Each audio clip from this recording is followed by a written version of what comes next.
वह लंबा ड्रैगन जीवंत और विस्मयकारी था। आदिकाल से किसी ने भी विशाल ड्रैगन नहीं देखा था। विशाल ड्रैगन मानो एक किंवदंती बन गए थे।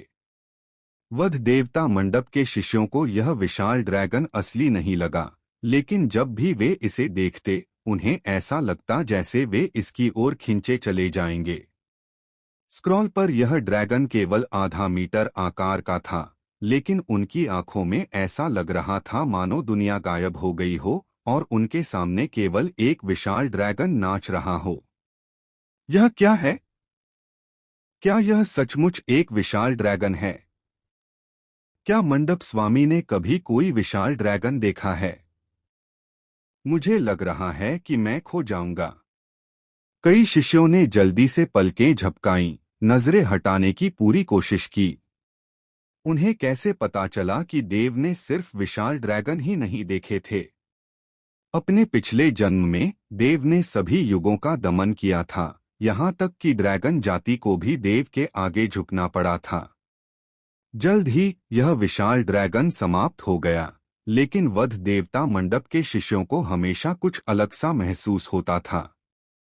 यह विशाल ड्रैगन बहुत राजसी था, लेकिन जब भी वे इसे देखते तो उन्हें हमेशा थोड़ी बेचैनी होती, मानो कहीं कोई स्ट्रोक छूट गया हो। यह आंखें हैं। आखिरकार किसी ने देखा कि क्या अलग था। दरअसल ये आंखें ही थीं। देव ने विशालकाय ड्रैगन की आंखें तो बनाई, लेकिन उसने पुतलियां नहीं बनाई जो नेत्रगोलक होती हैं। आंखों के बिना ड्रैगन में भी आत्मा नहीं होती। बुरा नहीं। देव ने उस व्यक्ति की ओर देखा जिसने तीखेपन से खामी बताई थी और मुस्कुराया। तुम्हारी प्रतिभा काफी अच्छी है, तुम इस ड्रैगन में फर्क देख सकते हो। यह सुनकर वह युवक हंसा और अपने सिर के पिछले हिस्से को सहलाया, क्योंकि उसे इतने सारे लोगों के सामने देव से प्रशंसा सुनने की आदत नहीं थी। देव के बोलने के बाद उसने फिर से अपना सिर घुमाया और दूसरा चित्र बनाना जारी रखा। दूसरे चित्र में एक फीनिक्स दिखाया गया था। फीनिक्स के पंख 9 रंगों वाले थे। उसका पूरा शरीर चमक रहा था, मानो दिव्य आभा से भरा हो, देखने में मनमोहक। विशाल ड्रैगन की तरह फीनिक्स भी बस एक पेंटिंग थी, लेकिन भीड़ की नजरों में ऐसा लग रहा था मानो कोई 9 रंगों वाला दिव्य फीनिक्स उनके सामने आसमान में उड़ रहा हो। स्क्रॉल से एक तीखी चीख निकली, जिसने पूरे स्लॉटर गौर पैवेलियन को हिलाकर रख दिया और भी लोगों को देखने के लिए आकर्षित किया। अंत में सभी लोग, चाहे एकांत में हो या बाहर, चौक में इकट्ठा हो गए और देव को पेंटिंग करते हुए गौर से देखने लगे। आप सब लोग देखिए, इस फीनिक्स में क्या अलग है? देव ने मुस्कुराते हुए पूछा। इसमें फीनिक्स का प्रतीक चिन्ह नहीं है। रुद्रप्रताप वहां आए। देव की आंखें चमक उठीं, बहुत संतुष्ट। इन लोगों ने भले ही विशाल ड्रैगन न देखे हों, लेकिन ड्रैगन मार्शल महाद्वीप पर हर घर में ड्रैगन को शुभ प्राणी माना जाता था और उनके चित्र होते थे। लेकिन फीनिक्स अलग था। बहुत कम लोगों ने फीनिक्स के चित्र देखे थे और फीनिक्स का चिन्ह बहुत छोटा था, लगभग अदृश्य, और देव के अत्यंत उच्च लोक के साथ बहुत कम लोग उसे पहचान पाते थे। फिर भी रुद्रप्रताप ने सीधे उसकी ओर इशारा किया, जो उसके उच्च लोक को दर्शाने के लिए पर्याप्त था। यह फीनिक्स का चिन्ह है। देव ने मुस्कुराते हुए सिर हिलाया, आध्यात्मिक क्यूई का आखिरी अंश अपने हाथ में लिया और अंततः उसे तीसरे चित्र पर लगा दिया। यह क्या है? जाहिर है यह बनाया नहीं गया था। देव की हथेली स्क्रॉल पर बार बार घूम रही थी, लेकिन यह उस विशाल ड्रैगन और फीनिक्स से बिल्कुल अलग था जो उसने पहले बनाया था। देव साफ तौर पर चित्र बना रहा था, लेकिन वध देव मंडप के कई शिष्यों की नजर में कुछ भी नहीं था। स्क्रॉल खाली ही रहा। आखिरकार देव ने अचानक अपना हाथ हटा लिया और स्क्रॉल हिल गया। एक भिनभिनाहट की आवाज निकली और फिर स्क्रॉल से एक आश्चर्यजनक काली रोशनी फूट पड़ी। काली रोशनी ने पूरे स्क्रॉल को भर दिया, जिससे उसका पिछला शुद्ध सफेद रंग पूरी तरह से छिप गया। उसे देखकर ऐसा लग रहा था मानो शून्य लोक के बीच में एक काला शून्य हो। भीड़ में सबसे ऊंचे लोक वाले रुद्रप्रताप भी नहीं बता पा रहे थे कि यह क्या है। मुझे कौन बता सकता है कि मैंने इस तीसरी पेंटिंग में क्या बनाया है? देव ने चारों ओर देखा, उसके होठों पर एक मुस्कान थी। किसी ने जवाब नहीं दिया। हॉल में सन्नाटा छा गया। देव निराश नहीं हुआ, क्योंकि वह जानता था कि अपने वर्तमान लोक में उनके लिए इसे पहचानना वाकई मुश्किल था। रुद्रप्रताप ने मुट्ठियां भींचते हुए और झुकते हुए कहा, हम मंडप के स्वामी से हमें ज्ञान देने का अनुरोध करते हैं। तो मैं तुम्हें बताता हूं। इस तीसरी पेंटिंग में मैंने एक तारों वाला आकाश बनाया है।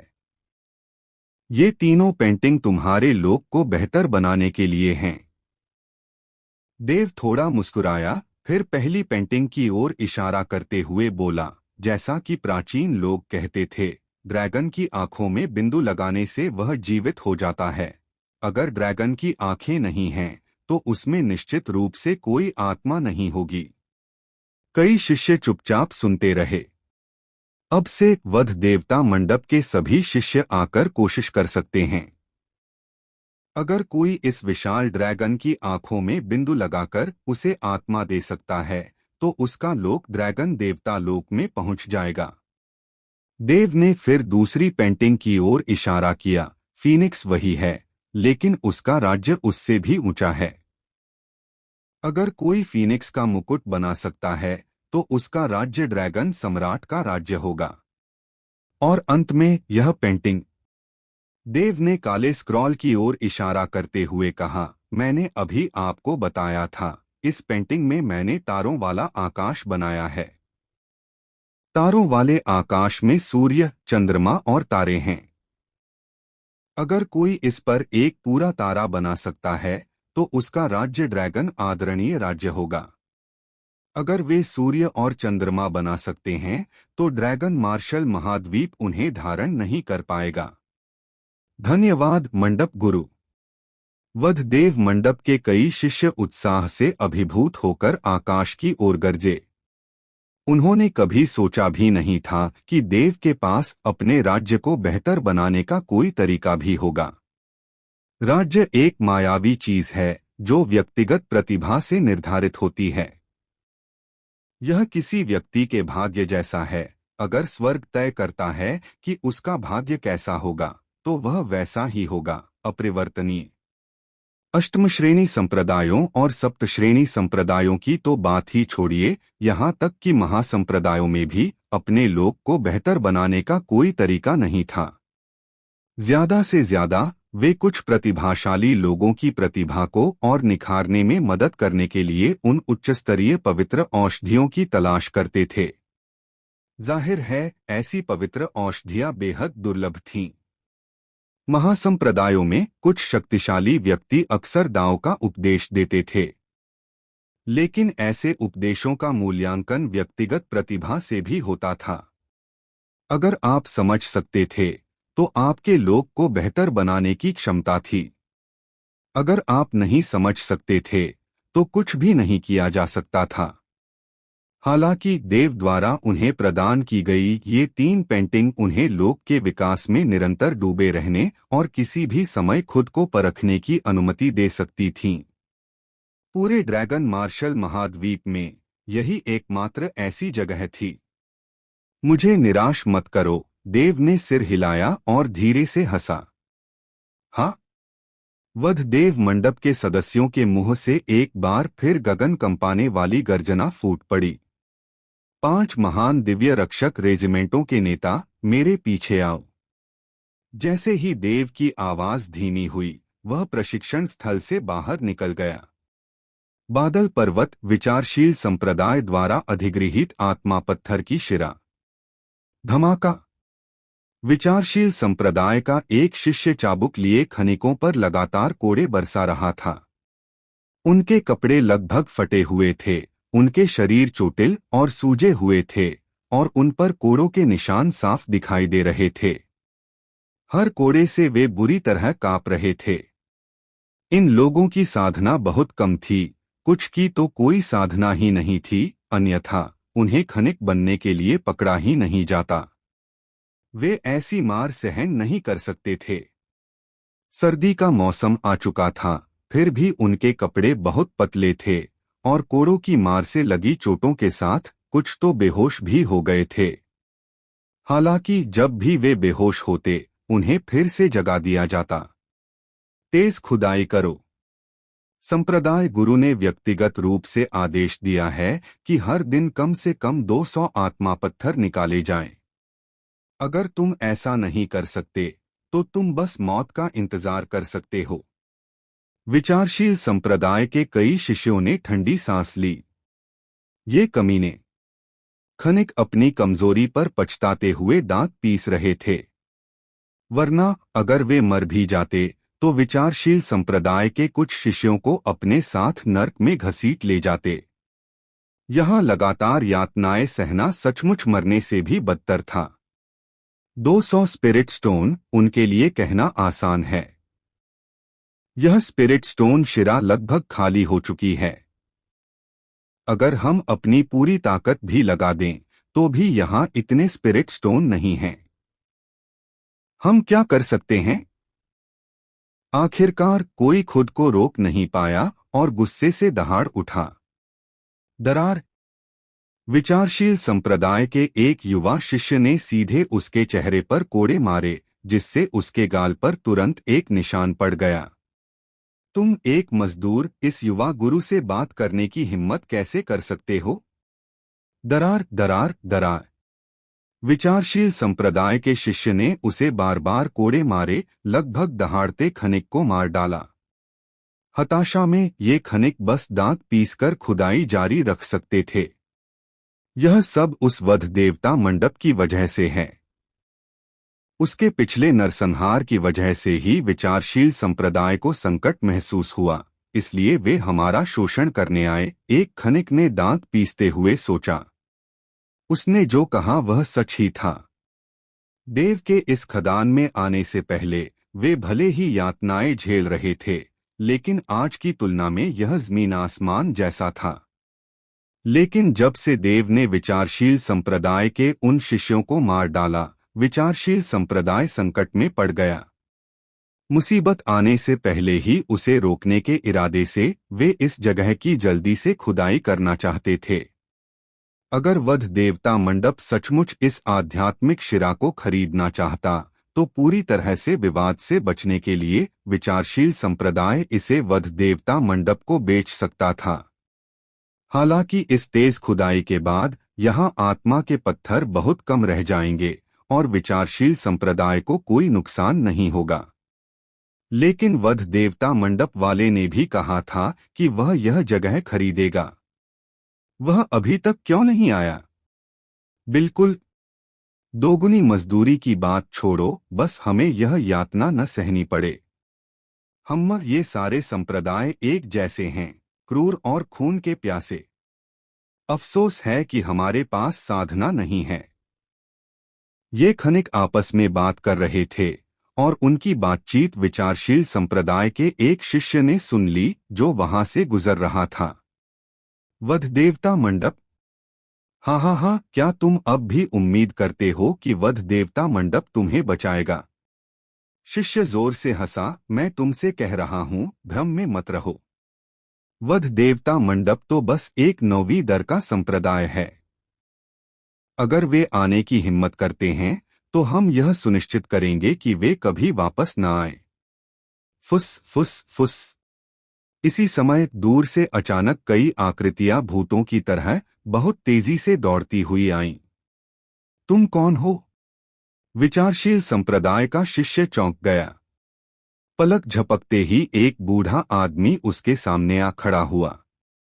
बूढ़े आदमी ने मुस्कुराते हुए उसके चेहरे पर कुछ भयावह भाव था और कहा, अभी तो तुम जोर जोर से कह रहे थे कि तुम मेरे स्लॉटर गॉड पैवेलियन को कभी वापस नहीं लाओगे, और अब तुम्हें पता ही नहीं कि यह बूढ़ा आदमी कौन है। तुम लोग वध देवता मंडप के लोग हो? विचारशील संप्रदाय के शिष्य के हाव भाव अचानक बदल गए। बढ़ती हुई आकृतियों को देखकर उसका दिल जोर से धड़कने लगा और वह जल्दी से पीछे हट गया। उसी समय विचारशील संप्रदाय के अन्य शिष्यों को भी यहाँ की स्थिति का पता चल गया और वे तेजी से वहां पहुंच गए। एक शक्तिशाली मार्शल आर्टिस्ट आकाश में उड़ता हुआ आया, जो लगभग 50 साल का लग रहा था। उसके हाथों में 2 चील के पंजे जैसे हथियार थे और वह अंतः विचारशील संप्रदाय के शिष्यों के सामने उतरा। और यह व्यक्ति वास्तव में विचारशील संप्रदाय का प्रथम बुजुर्ग ड्रैगन देवता क्षेत्र के प्रारंभिक चरण का एक शक्तिशाली व्यक्ति त्रिलोक था। देव के पिछली बार के आक्रमण के बाद से त्रिलोक को इस स्थान की रक्षा के लिए भेजा गया था। उसके साथ 3 ड्रैगन कोर दायरे के महाशक्तिशाली, 10 ड्रैगन स्पिरिट दायरे के मार्शल आर्टिस्ट और 2000 विचारशील संप्रदाय के शिष्य थे, जो पहले से कहीं ज्यादा थे। स्लॉटर गॉड पैविलियन वाले सचमुच आ गए। शैतान की बात करो और वह प्रकट हो जाता है। अब हम बच गए। बच गए? क्या उन बदमाशों ने नहीं कहा? सामने खड़ा आदमी विचारशील संप्रदाय का पहला बुजुर्ग है, जो ड्रैगन गॉड दायरे का एक महान महाशक्तिशाली है। उसके पहरे में मुझे डर है कि चाहे कितने भी स्लटर गॉड पैविलियन के लोग आए, वे सब मर जाएंगे। जरूरी नहीं, अगर स्लटर गॉड पैविलियन आने की हिम्मत करता है तो उन्हें अपना आत्मविश्वास बनाए रखना होगा। कई खनिक भी अपना काम रोककर कुछ दूर पीछे हट गए और इस तरफ देखने लगे। स्लॉटर गॉड पैविलियन के सामने बूढ़े आदमी की आकृति थोड़ी झुकी हुई थी और उसके बालों पर सफेद धारियां थीं। उसके हाथ हिलाने से लगभग 100 औषधीय गोलियों की बोतलें तुरंत शून्य लोक में प्रकट हुईं और खनिकों की ओर तैरने लगीं। अगर तुम ये औषधीय गोलियां ले लोगे तो तुम्हारी चोटें ठीक हो जाएंगी, बूढ़े व्यक्ति ने उदासीनता से कहा। यह व्यक्ति वास्तव में संत शीत दिव्य रक्षक बैंगनी दैत्य राजा रुद्रप्रताप था। उन औषधीय गोलियों की प्रत्येक बोतल में 10 गोलियां थीं और वे सभी निम्न श्रेणी की औषधीय गोलियां थीं, औषधीय गोलियों में सबसे निम्न श्रेणी की। शायद मार्शल आर्टिस्टों के लिए बेकार, लेकिन इन साधारण खनिकों के लिए ये उनकी चोटों के इलाज के लिए पर्याप्त थीं। धन्यवाद वरिष्ठ। एक पल के आश्चर्य के बाद खनिकों ने जल्दी से औषधीय गोलियां ले लीं और अपना आभार व्यक्त किया। विचारशील संप्रदाय के शिष्यों ने उदास भाव से देखा, लेकिन हस्तक्षेप नहीं किया। विचारशील संप्रदाय के लोग थोड़े ज्यादा कंजूस हैं, है ना? रुद्रप्रताप ने खनिकों की ओर, फिर विचारशील संप्रदाय के लोगों की ओर देखा और उपहास किया। मेरा वध देव मंडप बस इस जगह को खरीदना चाहता है। अगर तुम नहीं बेचते तो भी नहीं। इन खनिकों का इस तरह शोषण करना किस तरह की क्षमता है? विचारशील संप्रदाय के इतने सारे शिष्य हैं और उन सभी में साधना है। अगर तुम सचमुच खनन में तेजी लाना चाहते हो तो अपने शिष्यों को खनन करने दो। सिर्फ उन खनिकों की गति के साथ अगर तुम उन्हें पीट पीट कर मार भी डालो तो यह और कितनी तेज हो सकती है। ये शब्द खनिकों के दिलों की गहराई में उतर गए, जिससे उनके चेहरों पर एक बार फिर दुख और आक्रोश का मिश्रण दिखाई देने लगा। इसके अलावा यहाँ आत्मा रत्न की मात्रा उतनी नहीं है जितनी तुम सोच रहे हो। अगर ज्यादा होते तो ठीक था, लेकिन रोजाना कम से कम 200 टुकड़ों का खनन करने के लिए वे इतना खनन कैसे कर सकते हैं, जबकि यह इतना कम है? अगर वे कोटा पूरा नहीं कर पाते तो क्या उन्हें अंतर पूरा करना होगा? रुद्रप्रताप ने आगे कहा। इस मामले में महामहिम के हस्तक्षेप की आवश्यकता नहीं है। त्रिलोक ने रुद्रप्रताप को घूरकर देखा। उसे लग रहा था कि उनके राज्य एक जैसे हैं, लेकिन रुद्रप्रताप के चेहरे पर एक गहरा खतरा था। मुझे लगता है महामहिम, वधदेव मंडप के प्रसिद्ध बैंगनी दानव राजा हैं, है ना? त्रिलोक ने पूछा। यह बूढ़ा आदमी है, रुद्रप्रताप ने उदासीनता से कहा। त्रिलोक चुप रहा, लेकिन उसका दिल बैठ गया। वधदेव मंडप और सच्चा योद्धा संप्रदाय के बीच युद्ध ने न केवल वधदेव मंडप को प्रसिद्ध बनाया, बल्कि इसके कई लोग क्लाउड काउंटी शहर में भी प्रसिद्ध हो गए, और यहाँ तक कि स्वर्ण शांति काउंटी शहर ने भी उनके बारे में सुना था। उदाहरण के लिए संत शीत दिव्य रक्षक दल की सेना कमांडर स्वरा ने अपनी ड्रैगन स्पिरिट क्षेत्र प्रारंभिक चरण शक्ति से क्रोध में आकर सच्चा योद्धा संप्रदाय के शाही रक्षक सेना कमांडर, जो एक शिखर ड्रैगन स्पिरिट क्षेत्र के महाशक्तिशाली व्यक्ति थे, को सीधे मार डाला। एक और उदाहरण है उज्ज्वल चंद्र दिव्य रक्षक दल के सेना कमांडर विवंश का। उनके आह्वान पर 3 चतुर्थ चरण याओ राक्षस प्रकट हुए और वे मानव ड्रैगन कोर क्षेत्र के महाशक्तिशाली व्यक्तियों के बराबर थे, और उस समय विवंश की अपनी साधना स्पष्ट रूप से केवल ड्रैगन रक्त क्षेत्र ही थी। बाकी 3 दिव्य रक्षक दल के सेना कमांडरों मंडप गुरु देव और उपमंडप गुरु रणवीर के बारे में, इन लोगों के बारे में और कुछ कहने की आवश्यकता नहीं है, वे सभी स्मरणीय थे। उनमें सबसे महत्वपूर्ण व्यक्ति बैंगनी दानव राजा रुद्रप्रताप थे।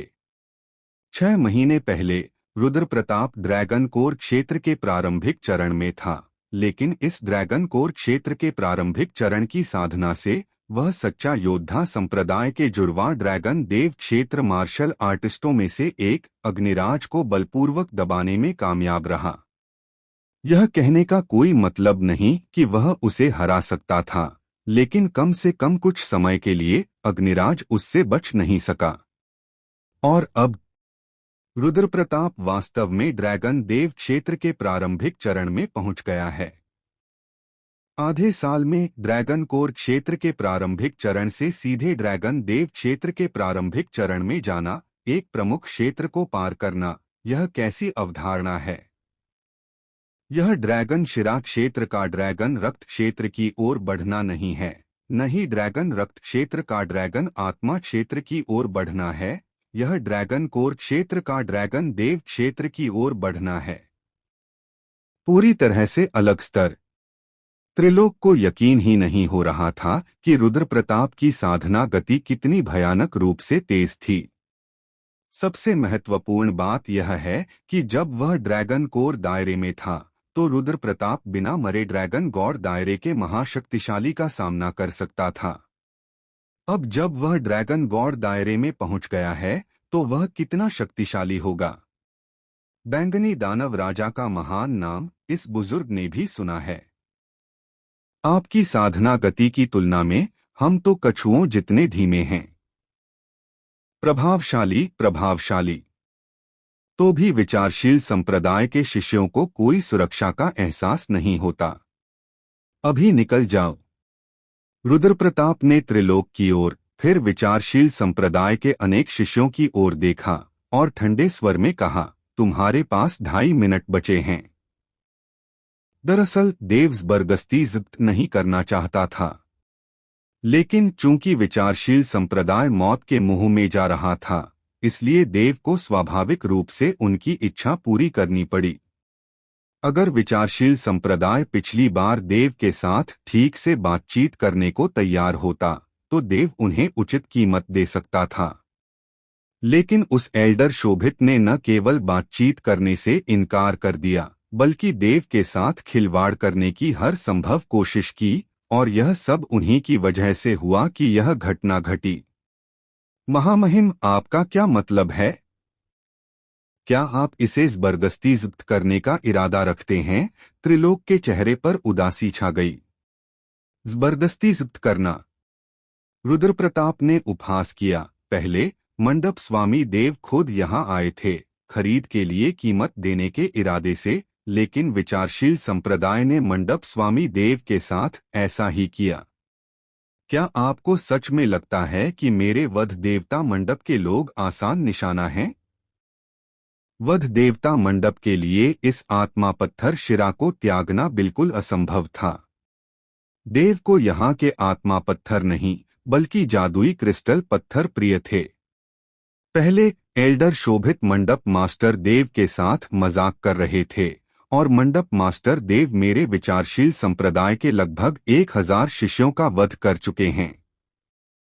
उन्हें अब तक अपना गुस्सा निकाल लेना चाहिए था, त्रिलोक ने धीमी आवाज में कहा। अगर पहले ऐसा होता तो वह रुद्र प्रताप से इतने विनम्र भाव से कभी बात नहीं करते। लेकिन अब मामला अलग था। वध देवता मंडप बहुत शक्तिशाली था। हान संप्रदाय उनका समर्थन कर रहा था और उन्होंने शायद देवी महल के साथ गठबंधन भी कर लिया था। विचारशील संप्रदाय सचमुच पहले जैसा अहंकारी होने की हिम्मत नहीं कर पा रहा था। वे मरने के लायक थे।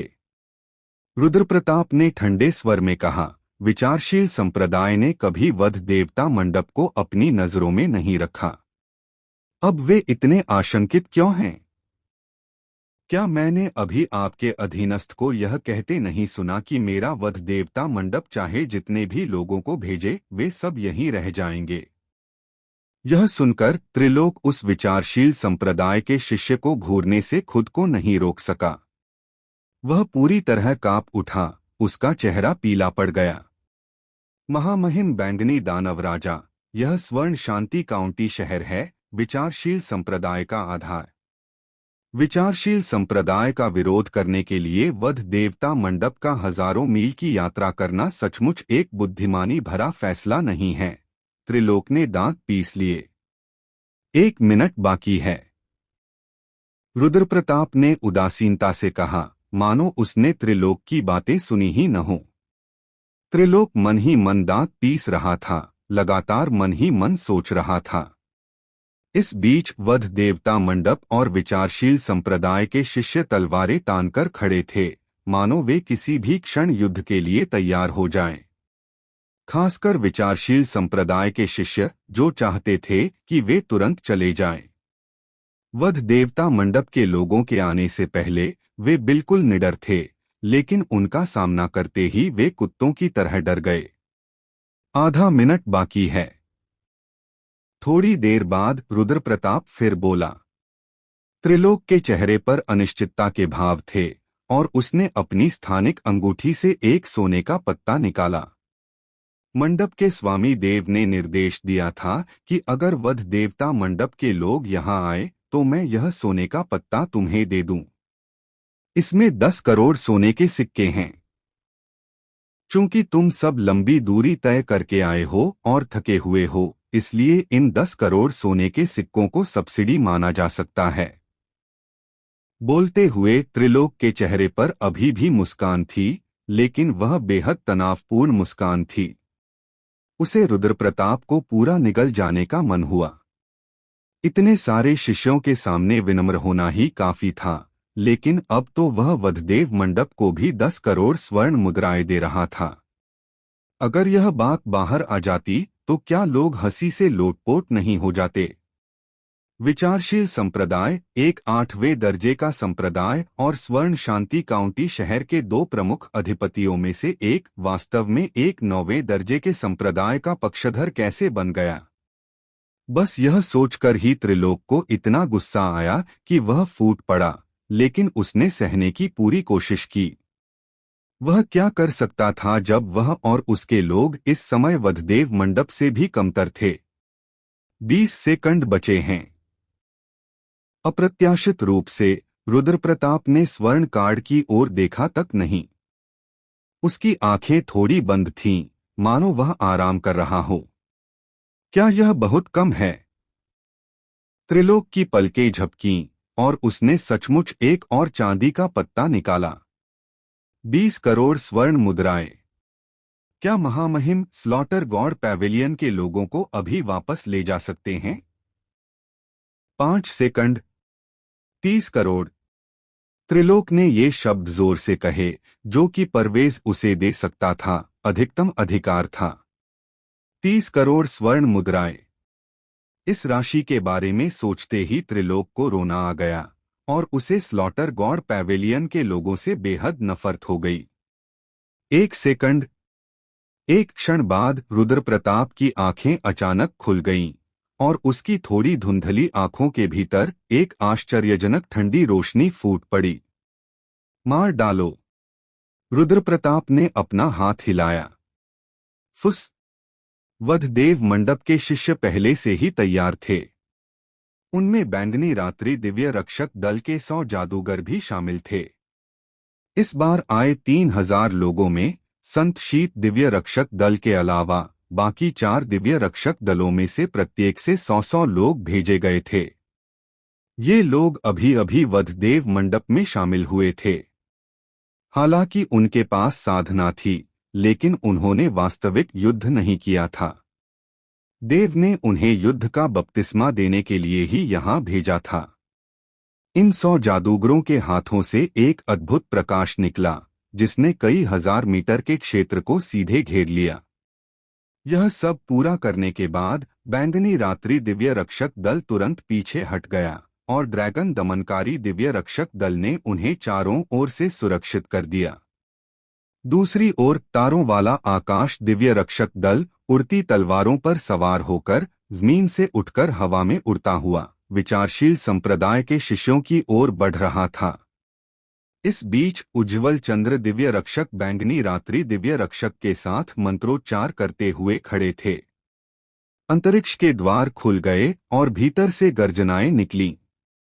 ये याओ जानवरों की गर्जनाएं थीं। गड़गड़ाहट। 100 लोगों ने 300 से ज्यादा याओ जानवरों को बुलाया।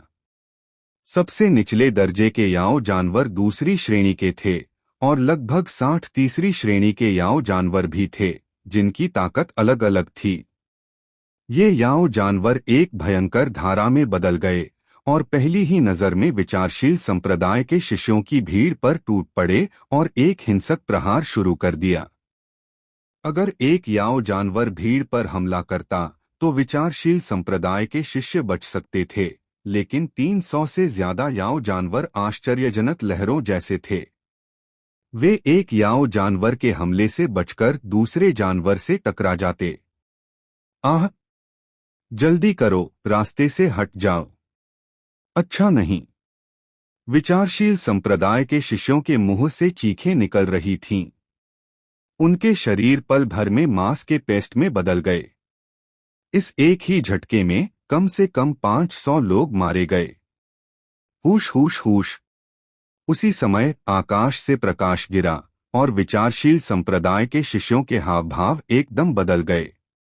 ये हथियार थे और ये हथियार तारों वाले आकाश के दिव्य रक्षक ने छोड़े थे। छी छी। ये हथियार बेहद तेज थे और अजीब तरह से दिखाई दे रहे थे। विचारशील संप्रदाय के शिष्य इनसे बिल्कुल भी नहीं बच पाए। पल भर में 100 लोग भेद दिए गए।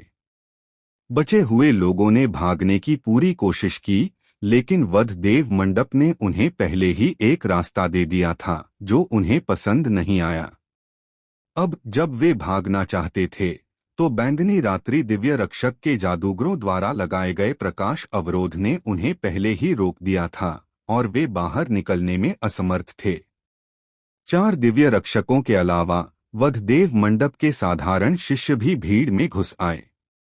उनमें से प्रत्येक ने कम से कम 15 ड्रैगन शिराएं खोली थीं। आखिरकार पिछले साधारण शिष्यों ने 2 महीनों में 10 ड्रैगन शिराएं खोली थीं और अब आधा साल हो गया था।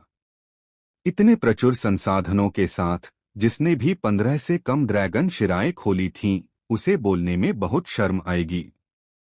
वधदेव मंडप के घेरे में पलक झपकते ही विचारशील संप्रदाय के आधे शिष्य, जिनकी संख्या 1000 से ज्यादा थी, मर गए। त्रिलोक का चेहरा इतना उदास था मानो उससे पानी टपकने वाला हो। विचारशील संप्रदाय के आधे लोगों के मारे जाने से पहले उसे कुछ कहने का भी समय नहीं मिला। उन्होंने पहले सिर्फ सुना था कि वध देवता मंडप के लोग कितने शक्तिशाली और भयानक थे, और विचारशील संप्रदाय के शिष्यों को हमेशा यही लगता था कि दूसरे लोग बढ़ा चढ़ाकर बातें कर रहे हैं और अफवाहें फैला रहे हैं। इस क्षण तक प्रत्यक्ष अनुभव के बाद उन्हें एहसास नहीं हुआ कि वध देवता मंडप उनकी कल्पना से भी ज्यादा भयानक था।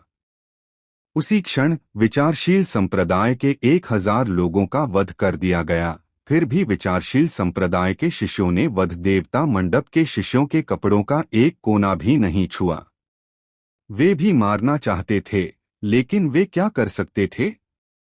बैंगनी रात्रि दिव्य रक्षक के जादूगर हमेशा ड्रैगन दमनकारी दिव्य रक्षक द्वारा संरक्षित रहते थे।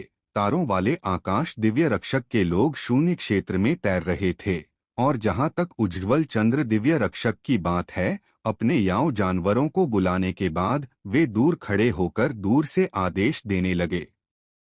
वे उन्हें कैसे मारते? अगर वध देवता मंडप के साधारण शिष्य भीड़ में घुसकर उन्हें मारने के लिए न आते तो वे वध देवता मंडप के कपड़ों का एक कोना भी नहीं छू पाते। केवल वे असंख्य याव जानवर और यहाँ तक कि तैरते तारों वाले आकाश दिव्य रक्षक उन सभी को मार सकते थे। मृत्यु में भी ये विचारशील संप्रदाय के शिष्य अत्यंत व्यथित और अत्यंत कायरता से मरे। वध देवता मंडप, तुम इतने निर्दयी कैसे हो सकते हो? उन शिष्यों की मृत्यु देखकर त्रिलोक का हृदय रो रहा था। हर प्रभाव का एक कारण होता है। विचारशील संप्रदाय ने पहला कदम उठाया और मेरे वध देवता मंडप ने बस उसका जवाब दिया। रुद्रप्रताप ने धीमे स्वर में कहा, फिर अपना बड़ा हाथ हिलाया, रुको।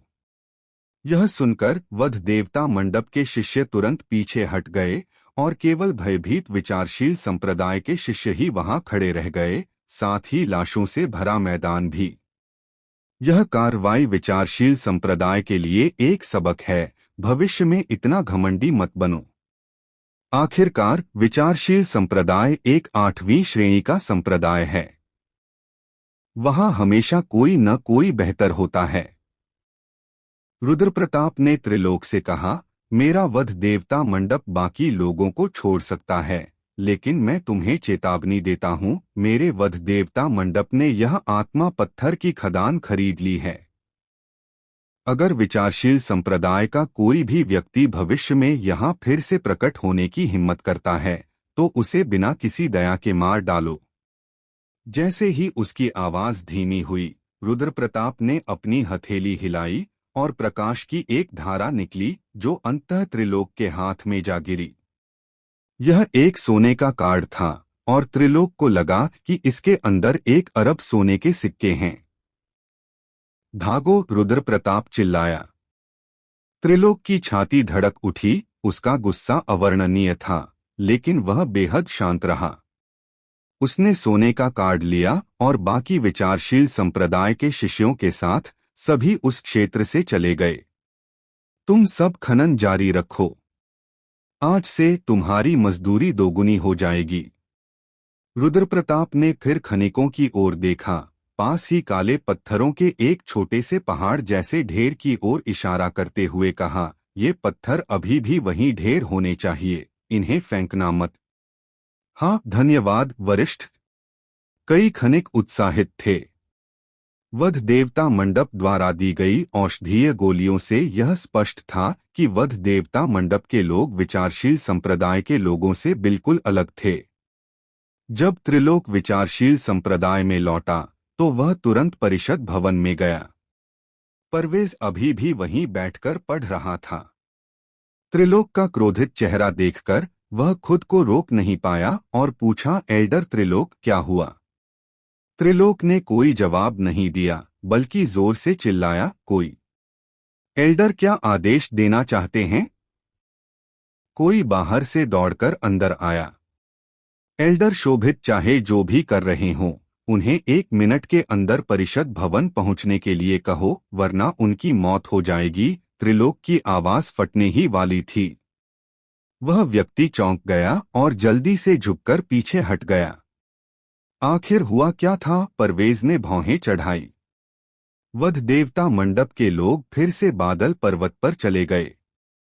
त्रिलोक ने पानी का एक बड़ा घूंट लिया, फिर प्याला जमीन पर फेंक दिया, जिससे वह टूट गया। वध देवता मंडप का नेता बैंगनी दानव राजा रुद्रप्रताप था। मैंने संप्रदाय गुरु के निर्देशों का पालन किया और सभी 300 मिलियन स्वर्ण मुद्राएं निकाल ली, लेकिन रुद्रप्रताप बिल्कुल भी विचलित नहीं हुआ। नहीं नरम और नहीं कठोर, किसी भी चाल का उस पर कोई असर हुआ। उसने सीधे मेरे विचारशील संप्रदाय के 1000 से ज्यादा शिष्यों की हत्या का आदेश दिया और फिर मुझे यह स्वर्ण पत्र दिया। त्रिलोक ने स्वर्ण पत्र निकाला और उसे परवेज के सामने रख दिया। 1 अरब परवेज की भौहें गहरी हो गईं। मुझे सच में नहीं पता कि स्लॉटर गॉड पैवेलियन के उन बदमाशों को क्या हो गया है। उन्हें तो बस मेरे विचारशील संप्रदाय की स्पिरिट स्टोन खदान पर कब्जा करना था। रुद्रप्रताप के अनुसार ये 1 अरब सोने के सिक्के उस खदान को खरीदने की कीमत हैं। त्रिलोक ने गुस्से से कहा, यह तो बहुत ज्यादा बदमाशी है, बहुत ज्यादा बदमाशी। मैंने तो सारी अच्छी बातें कह दी हैं, खुद को नीचा दिखाया है। मुझे दूसरों के सामने इतना अपमानित कब किया गया है? फिर भी वधदेव मंडप ने फिर भी मेरे विचारशील संप्रदाय के इतने सारे शिष्यों को मार डाला। वह रुद्रप्रताप किस लोक में है? परवेज ने पूछा। ड्रैगन देव लोक का प्रारंभिक चरण। अपनी भड़ास निकालने के बाद त्रिलोक आखिरकार थोड़ा शांत हुआ और बोला, उसकी साधना गति भयानक कही जा सकती है। आधा साल पहले वह केवल ड्रैगन कोर लोक के प्रारंभिक चरण में था और सिर्फ आधे साल में वह ड्रैगन देव लोक के प्रारंभिक चरण तक पहुंच गया। सीधे एक प्रमुख लोक को पार कर गया। क्या ऐसा हो सकता है कि उस व्यक्ति ने उस समय अपनी साधना छुपाई हो? नहीं। परवेज ने अपना सिर हिलाया। उस समय वध देवता मंडप और सच्चा योद्धा संप्रदाय के बीच जो दुश्मनी थी, उसे देखते हुए अगर उनमें क्षमता होती तो वे निश्चित रूप से उनका सफाया कर देते। तब इस रुद्रप्रताप को अपनी साधना छिपाने की कोई जरूरत नहीं थी। क्या वह सचमुच इतनी तेजी से साधना करता है? त्रिलोक को यकीन नहीं हुआ। आधा साल, बस आधा साल। ड्रैगन कोर दायरे के प्रारंभिक चरण का व्यक्ति आधे साल में मध्य चरण तक पहुंच जाए तो उसे शायद बहुत तेज माना जाएगा, है ना? यह व्यक्ति वास्तव में सीधे ड्रैगन देवता दायरे में पहुंच गया। वह सचमुच एक राक्षस है। जैसे ही दोनों बोल रहे थे, एल्डर शोभित भी बाहर से अंदर आ गए। हालांकि वे दोनों एल्डर थे, एल्डर शोभित केवल तीसरे एल्डर थे, जबकि त्रिलोक प्रथम एल्डर थे। सबसे महत्वपूर्ण बात यह थी कि त्रिलोक ड्रैगन देवता दायरे में थे, इसलिए एल्डर शोभित अभी भी उनका बहुत सम्मान करते थे। एल्डर त्रिलोक मुझे ढूंढ रहे हैं? त्रिलोक के गंभीर भाव देखकर एल्डर शोभित का दिल धड़क उठा। तुम्हें अब भी पता है कि मैं तुम्हें ढूंढ रहा हूं। जब त्रिलोक ने एल्डर शोभित को आते देखा तो उसके दिल में दबा गुस्सा फिर से भड़क उठा। फुफकार! उसकी आकृति चमक उठी और वह एल्डर शोभित के ठीक सामने आ गया और उनके चेहरे पर तमाचा जड़ दिया। एल्डर शोभित ने मुंह भर ताजा खून थूका और उसकी आकृति सीधे हॉल से बाहर उड़ गई। एल्डर त्रिलोक, शांत हो जाओ, परवेज चिल्लाया। यहां वापस आ जाओ, त्रिलोक एल्डर शोभित पर फिर चिल्लाया। एल्डर शोभित ने अपना चेहरा ढक लिया, लेकिन गुस्सा होने की हिम्मत नहीं जुटा पाए। वह विनम्रतापूर्वक बाहर से वापस अंदर चले आए। यह सब तुम्हारा ही किया धरा है। त्रिलोक ने एल्डर शोभित की नाक की ओर इशारा करते हुए कहा, हमें परवाह नहीं कि आपको सुबालियू से क्या शिकायत है, लेकिन आपकी शिकायतों में संप्रदाय क्यों शामिल है?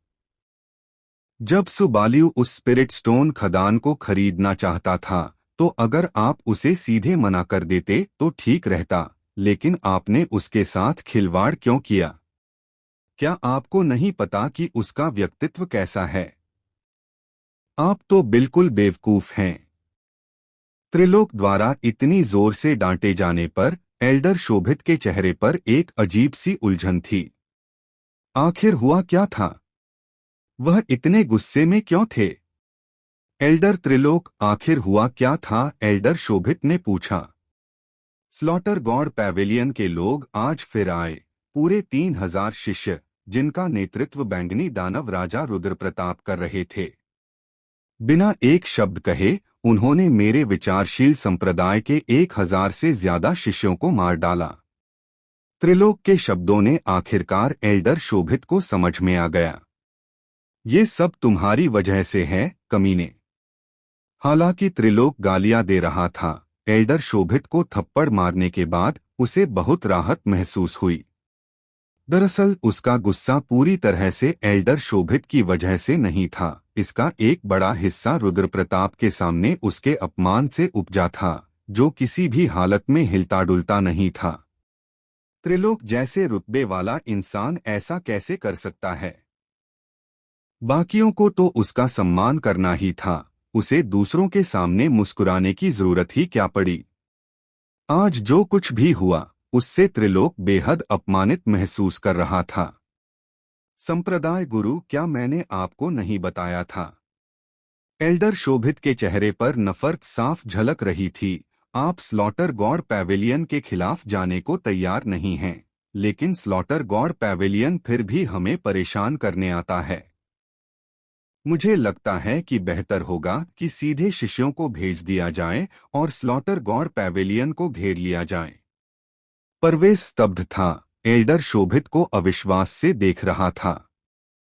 क्या यह आदमी सचमुच दिमागी तौर पर ठीक नहीं है? उसने पहले ही उसे सारे फायदे और नुकसान साफ साफ समझा दिए थे, और अब वह स्लॉटर गॉड पैवेलियन को फिर से घेरने की बात कर रहा था। क्या त्रिलोक के उस थप्पड़ से वह बेसुध हो गया होगा?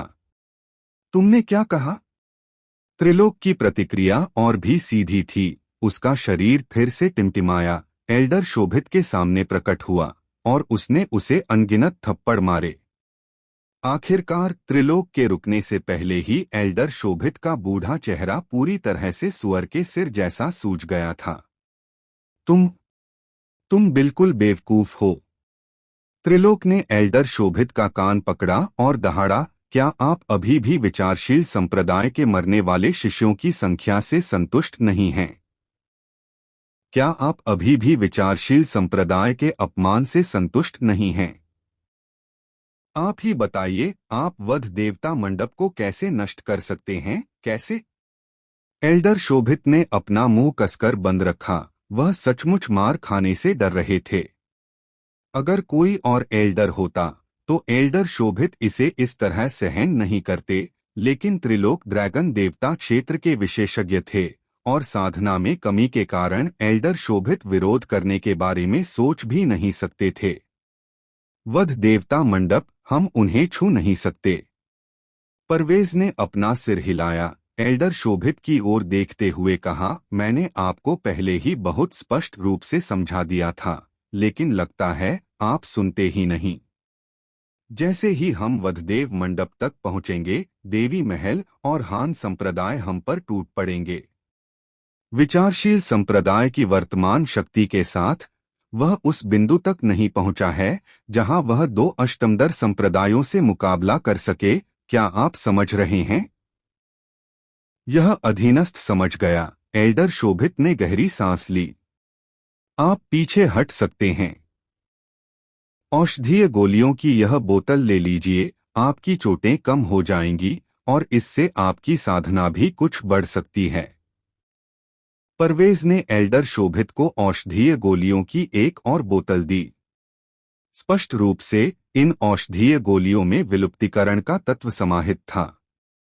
एल्डर शोभित को अभी अभी त्रिलोक ने बुरी तरह पीटा था और उनके हृदय स्वभाव में क्रोध काफी ज्यादा होना स्वाभाविक था।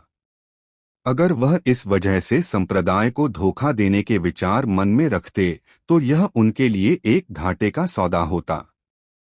और तुम अब से अपने कामों में ज्यादा शांत रहना। परवेज ने त्रिलोक की तरफ देखा और कहा, चाहे कुछ भी हो, वह 7 महापुरुषों में से एक है। अगर यह बात बाहर आ गई तो वह संप्रदाय में कैसे रह पाएगा? अगर वह महापुरुष न होता तो मैं उसे मार डालना चाहता। त्रिलोक ने शाप दिया, यह सच है कि संप्रदाय के शिष्य अहंकारी हैं, लेकिन महापुरुष ली जैसे व्यक्ति को अपनी सीमाओं का बिल्कुल भी अंदाजा नहीं है। वधदेव मंडप ने अभी अभी सच्चा योद्धा संप्रदाय को नष्ट किया है, दुनिया को उसकी ताकत दिखाई है, और यह मूर्ख अभी भी उन्हें उकसाने की हिम्मत कर रहा है। मुझे सचमुच शक है कि उसके दिमाग को किसी गधे ने लात मारी है। गधे ने नहीं, बल्कि तुमने, परवेज ने अपना सिर हिलाया। हम। त्रिलोक ने ठंडी सांस ली और कुछ नहीं कहा। विचारशील संप्रदाय के शिष्यों और हमारे ध्वज के अंतर्गत आने वाले 9वें दर के संप्रदायों को सूचित कर दो कि वे इस अवधि के दौरान चुपचाप रहें और सावधानी से काम करें। जहां तक उस आत्मा पत्थर की खदान का सवाल है, उसे उन्हें लेने दो। हम वैसे भी 1 अरब स्वर्ण मुद्राएं ले ही चुके हैं। हालांकि यह थोड़ा नुकसान है, लेकिन पूरी तरह से नुकसान नहीं है। ज्यादा से ज्यादा हम एक और खोज लेंगे, परवेज ने कहा। ठीक है। त्रिलोक ने सिर हिलाया और चला गया। और परवेज ने वह किताब फिर से उठाई, उसे बड़े चाव से पढ़ा, कभी कभी किसी दिलचस्प हिस्से पर पहुंचकर मुस्कुरा देता। ऐसा लग रहा था मानो स्लॉटर गॉड पैवेलियन द्वारा पहले और बाद की 2 घटनाओं में मारे गए 2000 से ज्यादा शिष्यों की उसे जरा भी परवाह नहीं थी। समय बीतता गया और पलक झपकते ही 4 महीने और बीत गए। विचारशील संप्रदाय के लोग उस आत्मा पत्थर की खदान में फिर कभी नहीं दिखाई दिए, मानो विचारशील संप्रदाय ने इस अपमान को आसानी से सह लिया हो। देव भी परवेज के हृदय स्वभाव की प्रशंसा किए बिना नहीं रह सका। अगर यह किसी और अष्टम श्रेणी संप्रदाय का संप्रदाय गुरु होता, जिसे उसके घर के सामने ही थप्पड़ मारा गया होता, तो वे इसे बिल्कुल बर्दाश्त नहीं करते। हालांकि बेहतर यही था कि विचारशील संप्रदाय कोई परेशानी न पैदा करे। फिलहाल वधदेव मंडप भी विचारशील संप्रदाय से परेशानी मोल नहीं लेगा। इस दौरान देव ने अभिमन्यु को वधदेव मंडप के क्षेत्र का तेजी से विस्तार करने का निर्देश दिया। अगर कोई संसाधन समृद्ध क्षेत्र मिलता, चाहे वह कहीं भी हो, तो उस पर तुरंत कब्जा कर लिया जाना था। किसी संप्रदाय के मुख्य क्षेत्र का क्षेत्र वास्तव में बड़ा नहीं था, लेकिन हर संप्रदाय का अपना शासित क्षेत्र होता था। उदाहरण के लिए, यहाँ वधदेव मंडप में कई 100 मीटर के दायरे को वधदेव मंडप का क्षेत्र माना जाता था। हालांकि कोई स्पष्ट नियम या भूमिपत्र नहीं थे, फिर भी सभी ने इस पर मौन सहमति व्यक्त की थी। और वधदेव मंडप का विस्तार केवल इस कई 100 ली के दायरे तक सीमित नहीं था।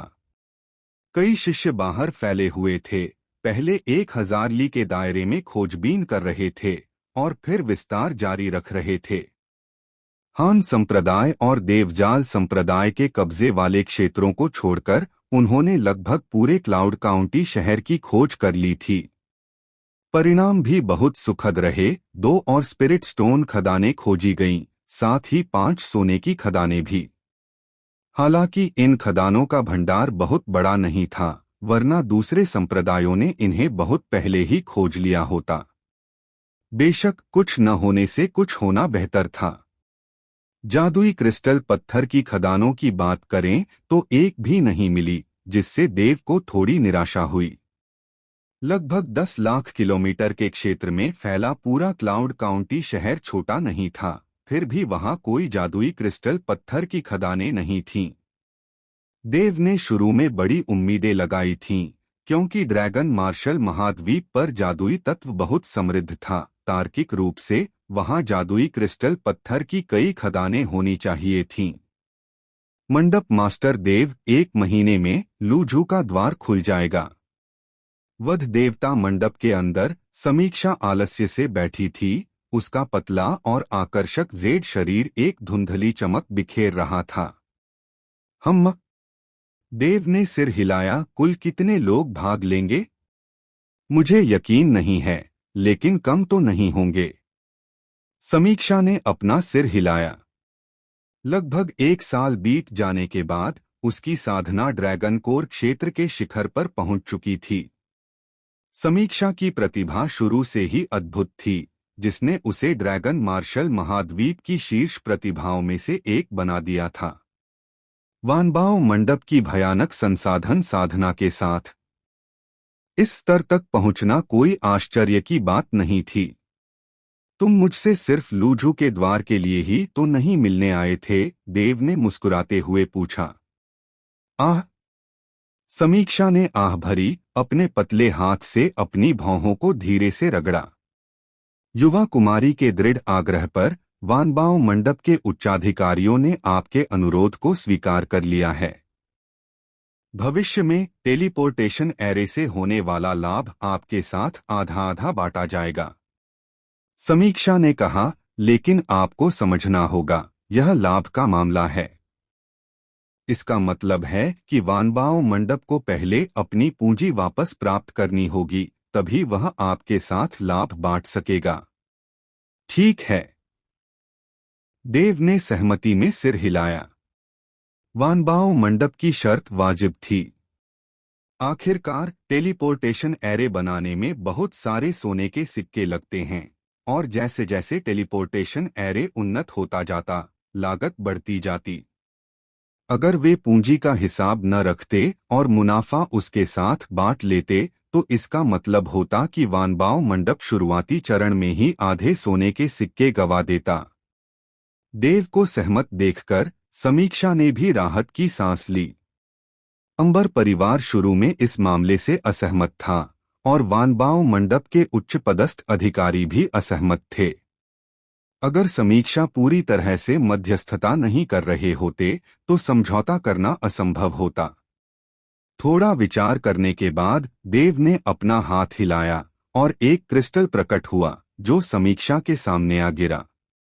यह एक गुप्त तकनीक है।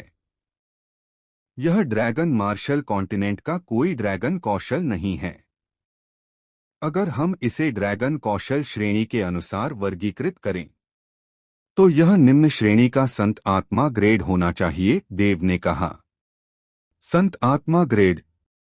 समीक्षा की खूबसूरत आंखें तुरंत चौड़ी हो गईं, और उसके सुंदर चेहरे पर अविश्वास झलक रहा था। क्या यह मेरे लिए है? समीक्षा ने पूछा। हाँ, देव ने मुस्कुराते हुए सिर हिलाया। मुझे पता है कि वानबाओ पैवेलियन जैसे व्यवसाय के लिए, जो केवल लाभ के बारे में सोचता है, मेरी शर्तों को मानना बेहद मुश्किल रहा होगा। आपने बहुत मदद की होगी। यह गुप्त तकनीक आपको धन्यवाद देने का मेरा तरीका है। समीक्षा ने एक पल के लिए देव को घूरा, और यह देखकर कि वह मजाक नहीं कर रहा था, उसने तुरंत क्रिस्टल को पकड़ लिया और उसे महसूस करने के लिए अपने दिव्य विचार को उसमें डाल दिया। प्राचीन देवताड़। समीक्षा को यकीन था कि देव कभी झूठ नहीं बोलेगा। मुझे याद है जब तुमने पहले खलील से लड़ाई की थी, तब तुमने विनाश की 9 उंगलियां नामक एक ड्रैगन कौशल का इस्तेमाल किया था, समीक्षा ने अचानक कहा। यह कोई ड्रैगन कौशल नहीं है, यह भी एक गुप्त तकनीक है। देव ने मुस्कुराते हुए समीक्षा की ओर देखा। क्या तुम्हें विनाश की 9 उंगलियां चाहिए? नहीं, मैं बस यह पूछना चाहती थी कि इस प्राचीन देव हथेली की शक्ति विनाश की 9 उंगलियों से कैसे मेल खाती है। समीक्षा ने जल्दी से अपना सिर हिला दिया। हालांकि यह प्राचीन देव हथेली एक गुप्त तकनीक थी, देव ने कहा कि रैंक के लिहाज से यह निम्न श्रेणी के संत आत्मा श्रेणी के ड्रैगन कौशल के बराबर है। यह ज्ञात होना चाहिए कि संत आत्मा श्रेणी के ड्रैगन कौशल, चाहे निम्न श्रेणी के हों या उच्च श्रेणी के, वानबाओ मंडप जैसी प्रमुख शक्ति के भीतर भी बहुत कम थे। उन महासंप्रदायों में संत आत्मा श्रेणी की गुप्त तकनीकों को भी खजाना माना जाता था। उनसे ऊपर पृथ्वी के निम्नतम श्रेणी के ड्रैगन कौशल पौराणिक थे, और स्वर्गीय गहन श्रेणी की बात करें तो इन संप्रदायों की तो बात ही छोड़िए, पूरे ड्रैगन मार्शल महाद्वीप को देखते हुए भी, जहां तक सार्वजनिक रूप से ज्ञात था, 5 से ज्यादा नहीं थे। देव ने सीधे समीक्षा को एक संत आत्मा श्रेणी का ड्रैगन कौशल दिया, जो उसे अरबों या लगभग 10 अरब स्वर्ण मुद्राएं देने के बराबर था। जहां तक विनाश की 9 उंगलियों की बात है, तो आपकी तो बात ही छोड़िए, इस ड्रैगन मार्शल महाद्वीप के ड्रैगन पूज्य क्षेत्र के लोग भी इसकी साधना नहीं कर सकते, इसलिए बेहतर होगा कि आप अभी इसके बारे में न सोचें। देव ने अपना सिर हिलाया। ड्रैगन पूज्य क्षेत्र है ना? हालांकि मुझे नहीं पता कि आपने जो कहा वह सच है या झूठ। ड्रैगन पूज्य क्षेत्र मुझसे बहुत दूर है।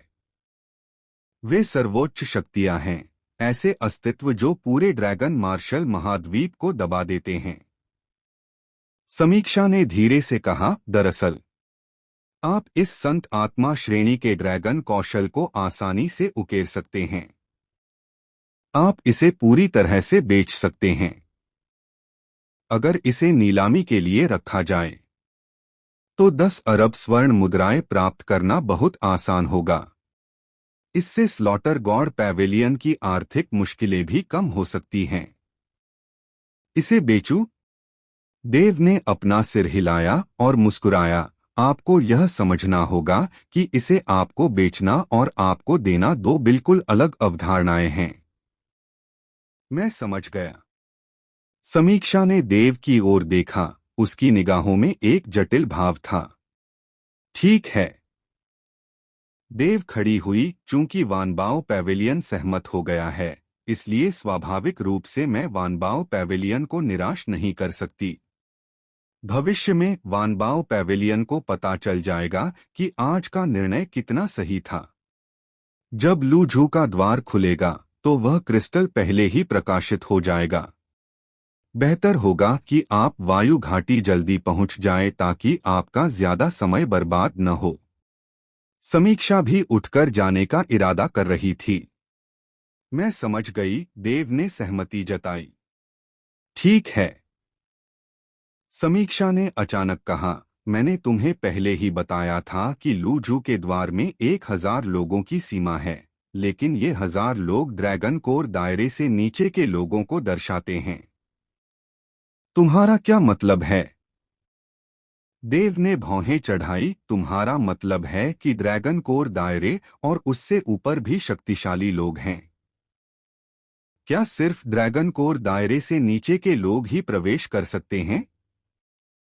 उन प्रमुख शक्तियों की क्षमताएं तुम्हारी कल्पना से परे हैं। उदाहरण के लिए उन महासंप्रदायों को ही लीजिए।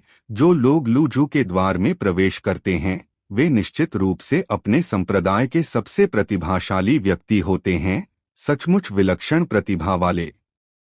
वे महासंप्रदाय ऐसी प्रतिभाओं को बिना किसी सुरक्षा के कैसे प्रवेश दे सकते हैं?